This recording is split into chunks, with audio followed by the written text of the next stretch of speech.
যত प्रेम खिलन का प्रेम खिलन का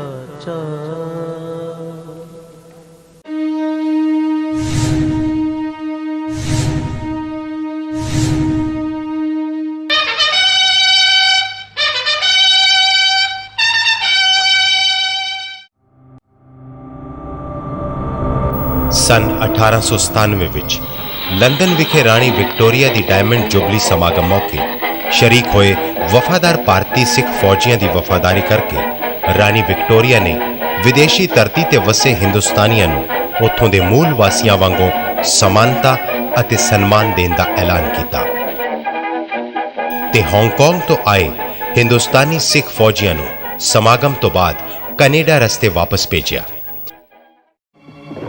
ਕੈਨੇਡਾ ਵਿੱਚੋਂ ਲੰਘਦਿਆਂ ਉਹਨਾਂ ਨੂੰ ਉੱਥੋਂ ਦੀ ਆਬੋ ਹਵਾ ਪੰਜਾਬ ਵਾਂਗ ਲੱਗੀ ਅਤੇ ਉੱਥੇ ਕਮਾਈ ਦੇ ਸਾਧਨ ਵੀ ਚੰਗੇ ਲੱਗੇ। ਇਸ ਤੋਂ ਪ੍ਰਭਾਵਿਤ ਹੋ ਡਾਲਰ ਕਮਾਉਣ ਦੀ ਲਾਲਸਾ ਤੇ ਰੋਜ਼ੀ ਰੋਟੀ ਦੀ ਪਾਲ ਵਿੱਚ ਹਿੰਦੁਸਤਾਨ ਤੋਂ ਪ੍ਰਵਾਸ ਕਰ ਪੈਸੀਫਿਕ ਮਹਾਸਾਗਰ ਰਾਹੀਂ ਕੈਨੇਡਾ ਦੀ ਧਰਤੀ ਤੇ ਆਣ ਵਸੇ ਰਿਟਾਇਰਡ ਸਿੱਖ ਫੌਜੀ ਤੇ ਘੱਟ ਪੜ੍ਹੇ ਲਿਖੇ ਹਿੰਦੁਸਤਾਨੀ, ਜਿਨ੍ਹਾਂ ਵਿੱਚ ਬਹੁ ਗਿਣਤੀ ਪੰਜਾਬੀ ਸਿੱਖਾਂ ਦੀ ਸੀ। ਇਹ ਸਿੱਖ ਕੈਨੇਡਾ ਦੀਆਂ ਰੇਲ ਪਟਰੀਆਂ, ਮਿੱਲਾਂ ਤੇ ਫੈਕਟਰੀਆਂ ਵਿੱਚ ਕਾਮੇ ਬਣੇ।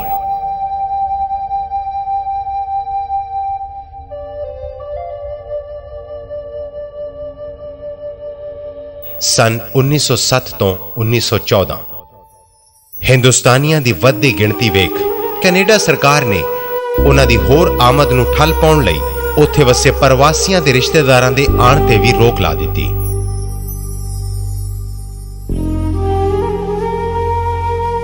ਕੈਨੇਡਾ ਸਰਕਾਰ ਦੇ ਇਸ ਫੈਸਲੇ ਦੇ ਵਿਰੁੱਧ ਸਰਦਾਰ ਸੁੰਦਰ ਸਿੰਘ ਅਤੇ ਸਰਦਾਰ ਤੇਜਾ ਸਿੰਘ ਨੇ ਸਰਕਾਰ ਅੱਗੇ ਕਈ ਵਾਰੀ ਸੰਵਿਧਾਨਿਕ ਅਤੇ ਲੋਕਤਾਂਤਰਿਕ ਅਪੀਲਾਂ ਕੀਤੀਆਂ, ਪਰ ਕੈਨੇਡਾ ਸਰਕਾਰ ਨੇ ਇਹਨਾਂ ਕੀਤੀਆਂ ਅਪੀਲਾਂ ਵੱਲ ਕੋਈ ਤਵੱਜੋ ਨਾ ਦਿੱਤੀ। ਕੈਨੇਡਾ ਸਰਕਾਰ ਦੇ ਇਸ ਮਾੜੇ ਵਤੀਰੇ ਨੂੰ ਵੇਖ ਬਹੁ ਗਿਣਤੀ ਭਾਰਤੀ ਪ੍ਰਵਾਸੀਆਂ ਨੇ ਅਮਰੀਕਾ ਵੱਲ ਰੁਖ ਕਰ ਲਿਆ।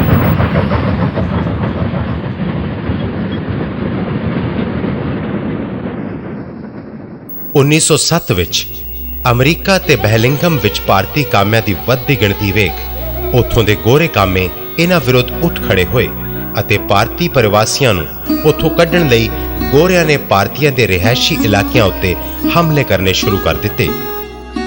ਬਹਿਲਿੰਗਮ ਵਿੱਚ ਵਸੇ ਭਾਰਤੀ ਪ੍ਰਵਾਸੀਆਂ ਨੇ ਗੋਰਿਆਂ ਦੇ ਹਮਲਿਆਂ ਤੋਂ ਬਚਣ ਲਈ ਉੱਥੋਂ ਦੇ ਸਿਟੀ ਹਾਲ ਵਿੱਚ ਰਾਤਾਂ ਗੁਜ਼ਾਰੀਆਂ।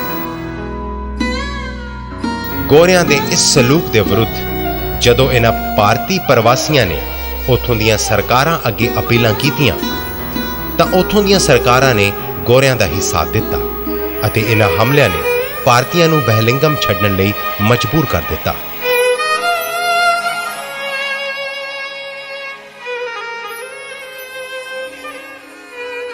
ਕੈਨੇਡਾ ਅਤੇ ਅਮਰੀਕਾ ਸਰਕਾਰ ਦੇ ਇਸ ਮਾੜੇ ਵਤੀਰੇ ਤੋਂ ਨਾਖੁਸ਼ ਇਹਨਾਂ ਭਾਰਤੀ ਪ੍ਰਵਾਸੀਆਂ ਨੇ ਰਾਣੀ ਵਿਕਟੋਰੀਆ ਦੇ ਕੀਤੇ ਐਲਾਨ ਦਾ ਹਵਾਲਾ ਦੇ ਕੇ ਆਪਣੇ ਦੇਸ਼ ਦੀ ਅੰਗਰੇਜ਼ ਸਰਕਾਰ ਅੱਗੇ ਆਪਣੀ ਜਾਨ ਮਾਲ ਦੀ ਸੁਰੱਖਿਆ ਲਈ ਉੱਥੋਂ ਦੀਆਂ ਸਰਕਾਰਾਂ ਨਾਲ ਗੱਲ ਕਰਨ ਦੀ ਅਪੀਲ ਕੀਤੀ, ਪਰ ਭਾਰਤੀ ਅੰਗਰੇਜ਼ ਸਰਕਾਰ ਵੱਲੋਂ ਵੀ ਕੋਈ ਜਵਾਬ ਨਾ ਮਿਲਿਆ।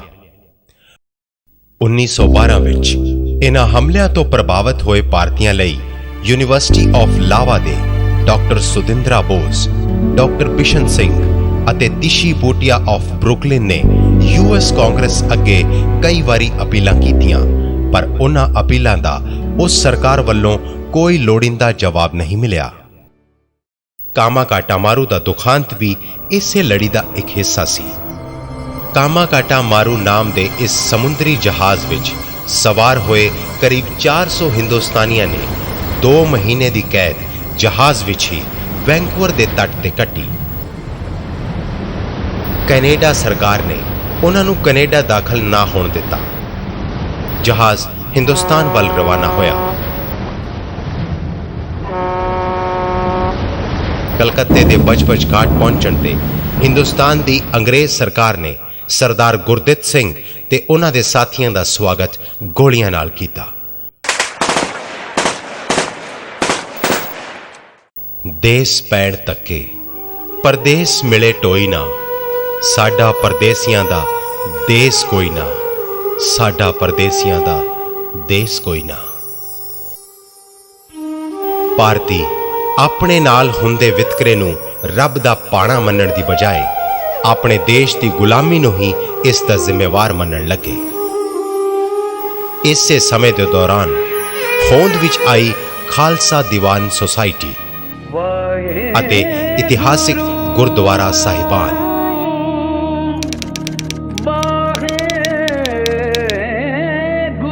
1908 ਵਿੱਚ ਕੈਨੇਡਾ ਦੇ ਪਹਿਲੇ ਗੁਰਦੁਆਰਾ ਸਾਹਿਬ ਸਥਾਪਿਤ ਕੀਤੇ ਗਏ ਵੈਂਕੂਵਰ, ਬ੍ਰਿਟਿਸ਼ ਕੋਲੰਬੀਆ ਵਿਖੇ ਅਤੇ 1912 ਵਿੱਚ USA ਦੇ ਪਹਿਲੇ ਗੁਰਦੁਆਰਾ ਸਾਹਿਬ ਦੀ ਸਥਾਪਨਾ ਸਟਾਕਟਨ, ਕੈਲੀਫੋਰਨੀਆ ਵਿਖੇ ਹੋਈ।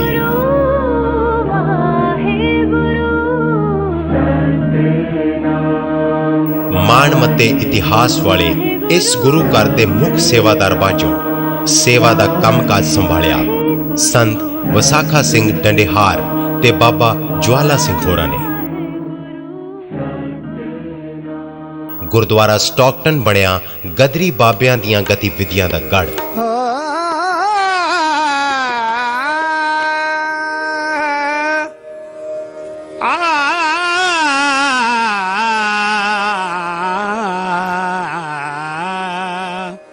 ਇਸੇ ਗੁਰਦੁਆਰੇ ਵਿੱਚ ਹੀ ਗਦਰੀ ਬਾਬਿਆਂ ਨੇ ਆਪਣੇ ਦੇਸ਼ ਦੀ ਆਜ਼ਾਦੀ ਲਈ ਬ੍ਰਿਟਿਸ਼ ਰਾਜ ਦੇ ਖਿਲਾਫ ਜੰਗ ਦੀ ਯੋਜਨਾ ਬਣਾਈ।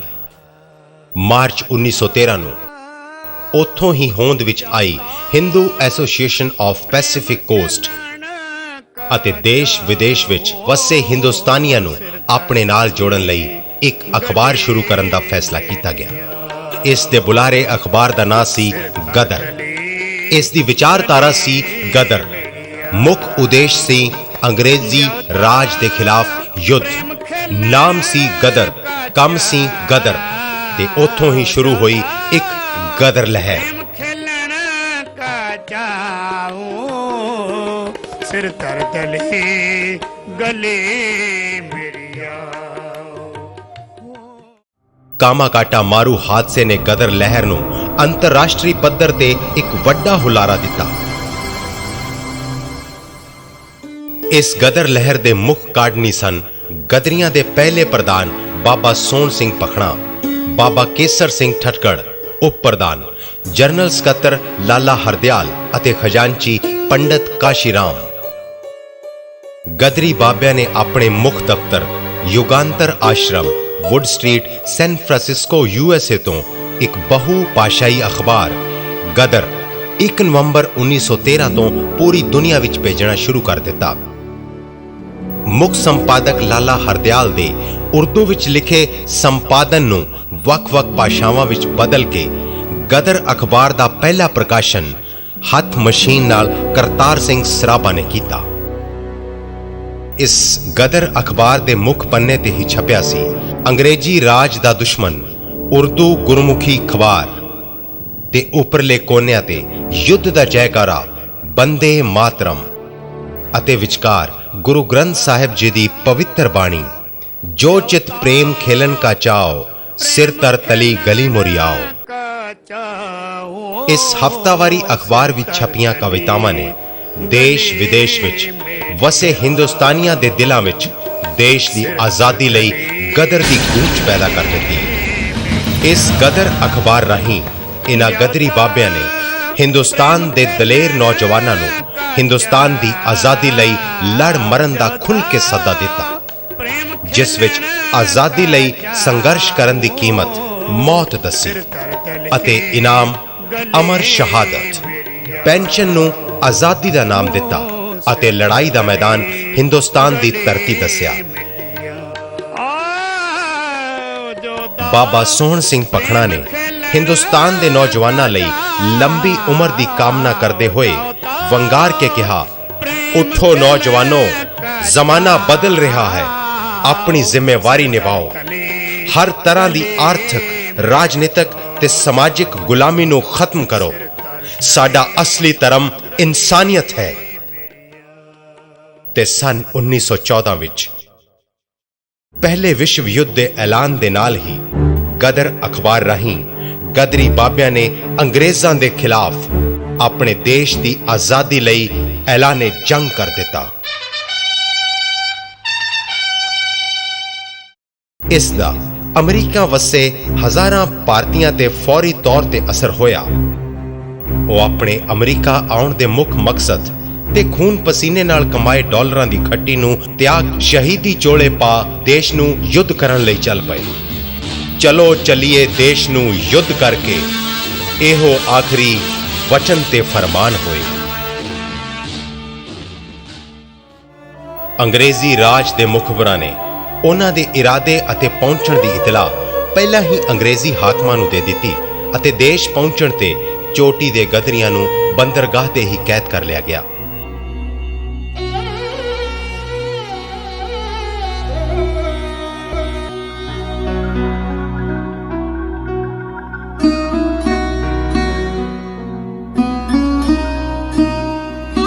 ਪੱਕਾ ਇਰਾਦਾ ਅਤੇ ਬਹਾਦਰੀ ਦੇ ਸੁਮੇਲ ਤੋਂ ਬਾਅਦ ਵੀ ਗਦਰੀ ਬਾਬੇ ਅੰਗਰੇਜ਼ੀ ਰਾਜ ਤੋਂ ਆਪਣੇ ਦੇਸ਼ ਨੂੰ ਆਜ਼ਾਦ ਕਰਾਉਣ ਲਈ ਐਲਾਨੇ ਟੀਚੇ ਨੂੰ ਹਾਸਲ ਨਹੀਂ ਕਰ ਸਕੇ।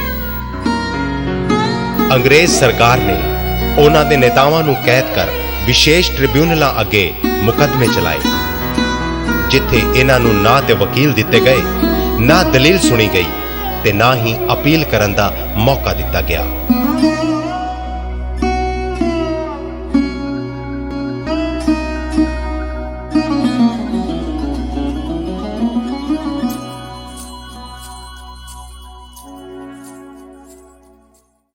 ਦਰਜਨਾਂ ਨੂੰ ਮੌਤ ਦੀ ਸਜ਼ਾ ਸੁਣਾ ਚੋਰੀ ਛਿਪੇ ਲਾਹੌਰ ਦੀ ਸੈਂਟਰਲ ਜੇਲ੍ਹ ਵਿੱਚ ਫਾਂਸੀ ਦੇ ਦਿੱਤੀ।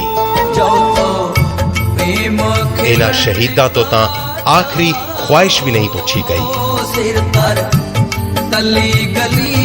ਗਦਰੀਆਂ ਦੀ ਐਲਾਨੇ ਜੰਗ ਤੋਂ ਅੰਗਰੇਜ਼ ਸਰਕਾਰ ਇਸ ਕਦਰ ਘਬਰਾ ਗਈ ਕਿ ਗਦਰੀਆਂ ਦੀ ਸ਼ਹਾਦਤ ਤੋਂ ਬਾਅਦ ਹਾਲਾਤ ਵਿਗੜਨ ਦੇ ਡਰੋਂ ਸ਼ਹੀਦਾਂ ਦੀਆਂ ਮ੍ਰਿਤਕ ਦੇਹਾਂ ਵੀ ਉਹਨਾਂ ਦੇ ਵਾਰਸਾਂ ਨੂੰ ਨਹੀਂ ਸੌਂਪੀਆਂ ਗਈਆਂ ਅਤੇ ਉਹਨਾਂ ਦੀਆਂ ਅਸਥੀਆਂ ਵੀ ਉਹਨਾਂ ਜੇਲ੍ਹਾਂ ਵਿੱਚ ਹੀ ਗੁਮਨਾਮੀ ਦੇ ਹਨੇਰੇ ਵਿੱਚ ਦਫਨ ਕਰ ਦਿੱਤੀਆਂ ਗਈਆਂ। ਅਤੇ ਮੌਤ ਦੀ ਸਜ਼ਾ ਤੋਂ ਬਚੇ ਗਦਰੀਆਂ ਨੂੰ ਅੰਡੇਮਾਨ ਦੀਆਂ ਨਰਕਨੁਮਾ ਜੇਲ੍ਹਾਂ, ਡਕਸ਼ਈ ਦੀਆਂ ਜੇਲ੍ਹਾਂ ਅਤੇ ਦੇਸ਼ ਦੀਆਂ ਹੋਰ ਕਈ ਜੇਲ੍ਹਾਂ ਵਿੱਚ ਬੰਦ ਕਰ ਬਿਨਾਂ ਰੋਟੀ ਤੋਂ ਭੁੱਖੇ ਮਾਰ ਦਿੱਤਾ ਗਿਆ।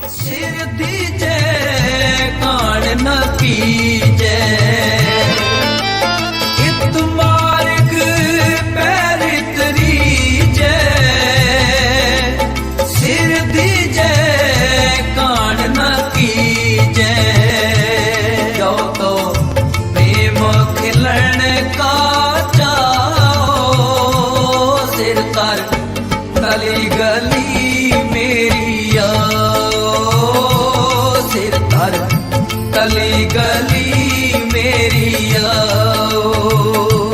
जो तो प्रेम खिलन का चाहो सिर तर गली गली मेरी सिर तर गली गली मेरी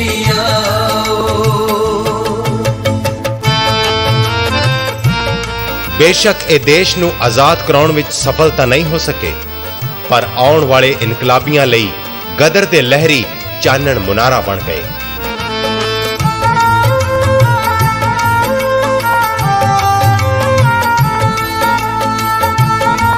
ਇੱਕ ਸਦੀ ਪਹਿਲੇ ਸ਼ੁਰੂ ਹੋਈ ਗਦਰ ਦੀ ਉਹੀ ਲਹਿਰ ਹਜੇ ਵੀ ਸਾਨੂੰ ਹਲੂਣ ਰਹੀ ਹੈ ਅਤੇ ਗਦਰੀ ਬਾਬੇ ਜ਼ੁਲਮ ਖਿਲਾਫ ਲੜਨ ਲਈ ਹਮੇਸ਼ਾ ਪ੍ਰੇਰਦੇ ਰਹਿਣਗੇ।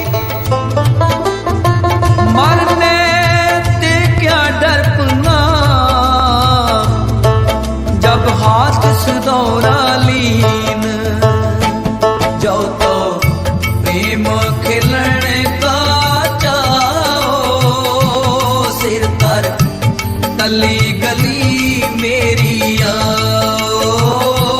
सिर तर गली गली मेरी प्रेम खिलन का सिर तर गली गली मेरी आओ सिर तर गली गली मेरी आओ।